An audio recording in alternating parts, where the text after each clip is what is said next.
Welcome back. All right, so there's certain topics I want to talk about that are National Hockey League related. Don't really go into a news story. They don't really fit in with anything else, so here they are.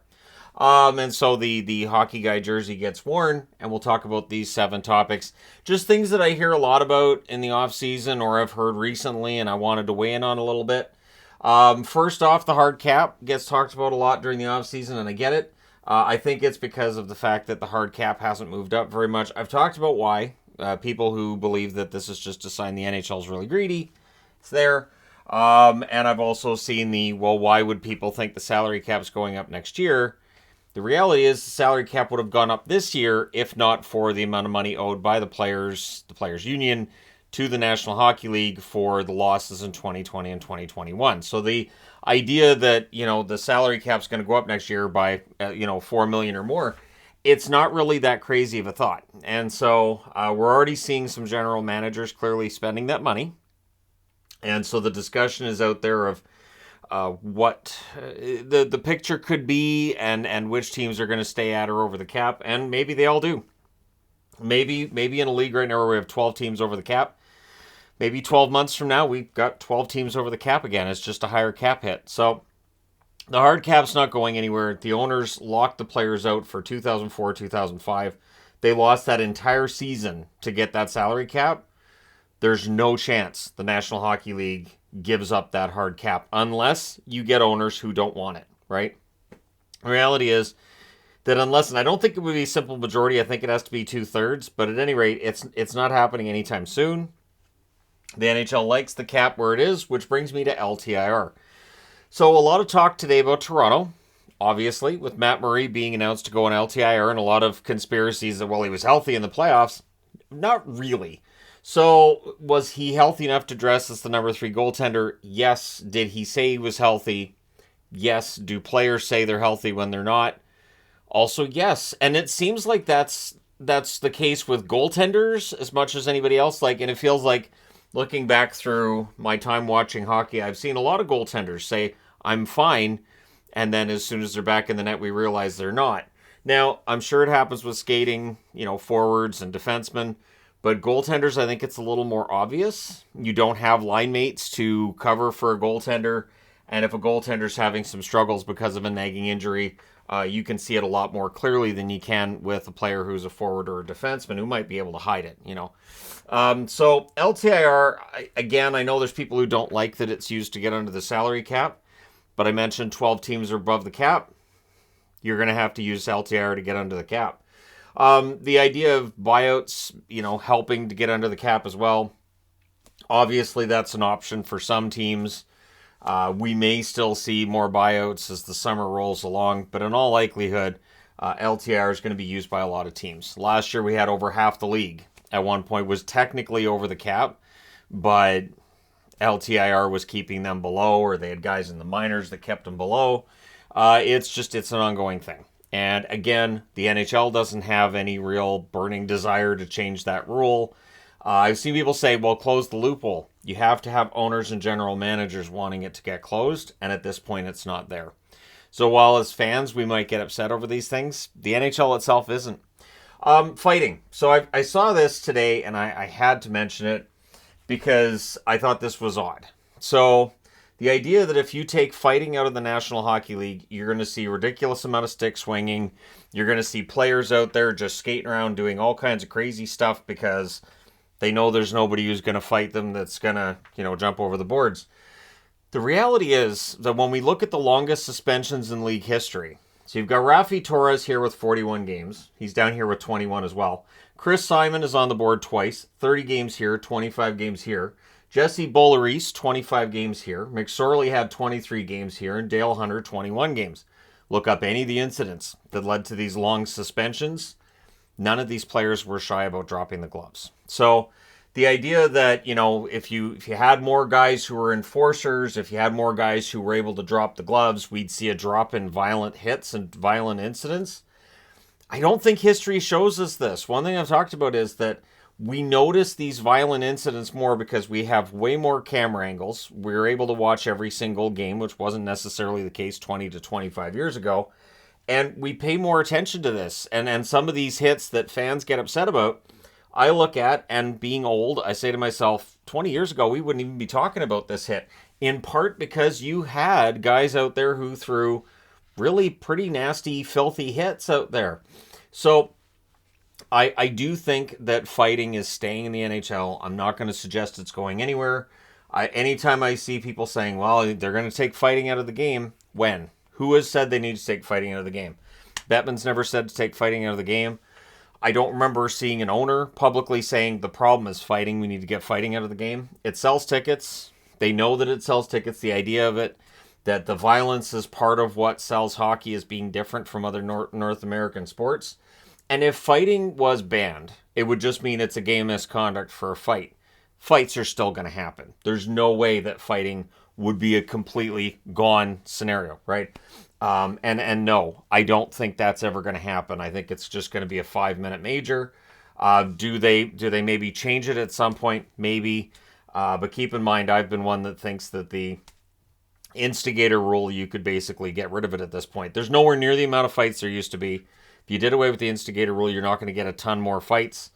And I don't think the instigator rule is implemented.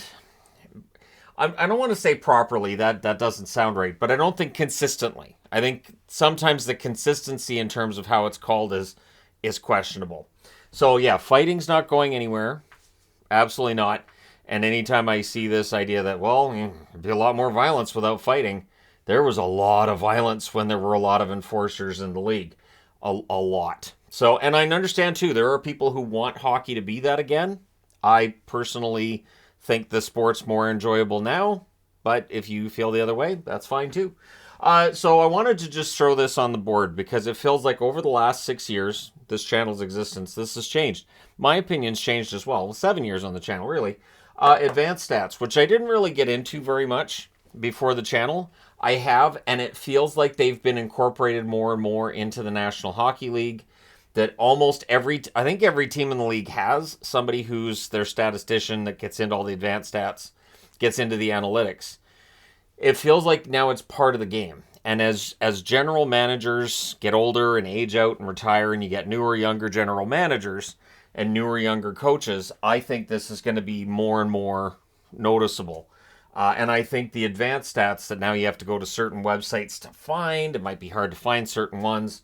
I think the NHL will adopt them as being part of, in the app you'll be able to find, high danger chances for, high danger chances against. You'll be able to find all these stats, zone entries, zone exits, and all that fun stuff too.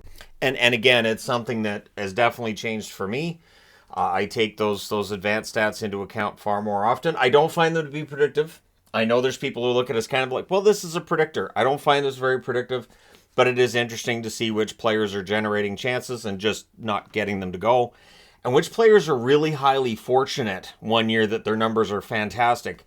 And when you look at their opportunities and you look at all the analytics, they probably shouldn't be that high up in the scoring. So it is interesting. Again, it's not necessarily a predictor, but it is an interesting thing. So anytime a player wants to not play for a Canadian team, immediately people will point to taxes. There's more to it than that. There's way more to it than that. Does that make a difference? Sure, it can. The reality is that Canada's teams have had a hard time holding on to players for as long as I've watched hockey, it seems. Dating back to the Oilers had their dynasty, and then players started to peel off. You lose Messier to the Rangers. You lose Coffey to the Penguins. You lose Gretzky to the Kings. All going to American teams, right? And, American teams that paid pretty well as well. So there's the money aspect. There's the fact that it is, in Canada, it's a completely different experience. The trick for Canadian teams is find players who want to play in Canada. I think it's important to make sure that's a part of any interview you have with a draft pick you're looking to pick up. I think it's important to have that conversation, I would say almost annually with some players, right? But the idea that there's this mass exodus and all the players are going to want to leave Canadian teams, again, I've been hearing that since the early 90s. When the Canadian dollar absolutely cratered in the 90s, there was concern that every Canadian team not named Canucks, Leafs, and Habs was going to be gone. And that there was a real belief, too, at one point that maybe the Canucks weren't going to survive the economic downturn in Canada and all that fun stuff. So it didn't come to pass. I'm not overly concerned. There are always going to be players who want out. There's always going to be players who want out of certain teams, certain locations. At some point in time, I'm going to do a video this summer on, teams that were unattractive locations to go at certain points. And almost every team has gone through this. Again, my time watching hockey. Even the Kings, even the Rangers, the Bruins. There have been points in time where it feels like players probably don't want to go there, and guys who are there probably would be okay with being traded. But it's a matter of getting those players that want to play there. And I think that while Calgary and Winnipeg are going through some things right now, I think they'll come through it just fine. Calgary's going to get their new stadium. And that's going to help. It definitely feels like players wanted out of Edmonton and then they got their new stadium. Things started being run a little better in Edmonton. And now you don't hear very often about players not wanting to go to the Oilers. So it really is a matter of make your destination, or make your team a destination. Make sure your city is an attractive spot for players to go. And so, like DeBrincat wanting out of Ottawa, I can kind of understand where he's coming from with, wanting more certainty and not really want. And again, for Ottawa, it was a tough situation they were in. But I don't just see it as, well, Canada versus U.S., because there's definitely certain U.S. locations that players may not be 100% enamored with. So it's a discussion that will continue forever. It really is. It's a discussion that will continue forever. So I need to cut it there and go to Bettman. So one thing that I've noticed, and it is actually kind of a remark in this house a lot, is, okay, something happens, right? Something, whatever it is. And then it's, how are they going to blame Bettman for this? I wonder how Bettman's going to get, and then certainly soon enough, he is to blame. The reason that I have, and it's not showing right now, but the reason that I have the Gary Bettman photo, which is always, in this area, is in part because he is kind of seen as all that's evil in the NHL world, which I kind of get. And I've always said, the owners are the ones that are in control. Yes, Bettman has power as commissioner. He has certain sway. But if the owners got together and said, hey, look, the 32 of us are sick of this crap. We don't want things to be run this way. Bettman would have to pivot and listen to the owners, because ultimately they're the ones that decide on things, right? So for Gary Bettman, he does do some things that leave me scratching my head. I think that certain issues, I don't think he should be the one answering and doing press conferences. I still think the NHL needs somebody who, when it's some certain situations, I'm thinking about, the Blackhawks over the last few years, would have been better if it was somebody other than Bettman. And even with Bill Daly, who I think is a little more personable than Bettman, I still think having somebody who does that PR and comes out and does those interviews would probably be a little bit better than Bettman. But I don't see him as the root of all that's evil. There have been times where I've stubbed my toe, or I've run into something in this room, or a jersey's fallen down, and I've said, stupid Bettman. I've done it. It's a thing, because, again, he is the reason for all that's evil. So if a jersey's out of place, it's Bettman's fault. Not my fault. It's Bettman's fault. I think it just makes it easier to be able to have that catch-all that it's clearly his fault. I wanted to throw this in here because I can't believe the NHL is doing this, and I had to sign up. So they've got this NHL breakaway program, and NFTs drop tomorrow. Yeah, they're getting into the NFT market. Just, was it 2 years too late? So I'm in the beta.